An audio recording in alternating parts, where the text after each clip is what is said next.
എന്തെന്ന് തുള്ളി കളിക്കണേന്ന് ഒന്നുമില്ല. പിന്നെ നോർമൽ ആയിട്ടുള്ള ഒരാള് ചെയ്യണതാണോ നിങ്ങൾ ഈ കാണിക്കണേ? ഞാൻ എന്താ ഇവിടെ കിടന്ന് തൊങ്ങി കളിക്കല്ലേ? എന്ത് കളിക്കണേ? അങ്ങനെ തൊങ്ങി കളിക്കില്ലേ പിള്ളേര്? തൊങ്ങി കളിക്കണ പോലെയാണോ ഞാൻ കളിച്ചത്? പിന്നെല്ലാം എന്തെന്നാ ശരിക്കും തൊങ്ങി കളിക്കണ പോലെ? മനുഷ്യ എനിക്ക് ദേഷ്യം വരും കേട്ടാ. അല്ല ഈ പുലിക്കളി കളിക്കണ പോലെയല്ലേ? സത്യത്തിൽ നിങ്ങൾക്ക് ഇപ്പൊ എന്താ പ്രശ്നം? അതെ, ഈ പ്രാവശ്യത്തെ ഓണാഘോഷ പരിപാടികളെ നമ്മുടെ താലൂക്ക് ഓഫീസിലെ സ്റ്റാഫുകളെല്ലാവരും കൂടി നടത്തണ്ടേ? ആഘോഷിച്ചോ? അതിന് ഇപ്രാവശ്യം ഞങ്ങൾ എല്ലാവരും കൂടി പുലിക്കളിയാണ് സംഘടിപ്പിക്കുന്നത്. ആയിക്കോട്ടെ, ഞാൻ ചോദിച്ച ഇവിടെ കിടന്നുള്ള ഈ പ്രകടനത്തിന്റെ കാര്യ. അല്ല, അതിലെ ഞാനാണല്ലോ ഗസ്റ്റഡ് ഓഫീസർ.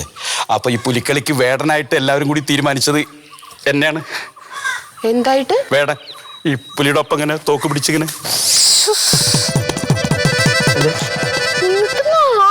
മനുഷ്യ എന്താണ് നിങ്ങൾക്ക് എന്താ ബുദ്ധിയില്ല? എന്തെങ്കിലും ഒരു ബുദ്ധി ഉണ്ടെങ്കിൽ വേടനാവാന്ന് സമ്മതിക്കോ?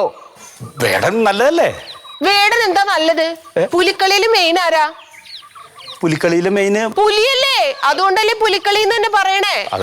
നിങ്ങളല്ലേ ആ ഓഫീസിൽ ഗസറ്റഡ് ഓഫീസർ? ആ ഓഫീസിലെ പുലി ആരാ? നിങ്ങളല്ലേ? അപ്പൊ നിങ്ങളല്ലേ പുലി ആവേണ്ടത്? ഈ വേടനൊക്കെ ആയിട്ട് നടന്ന നാളെ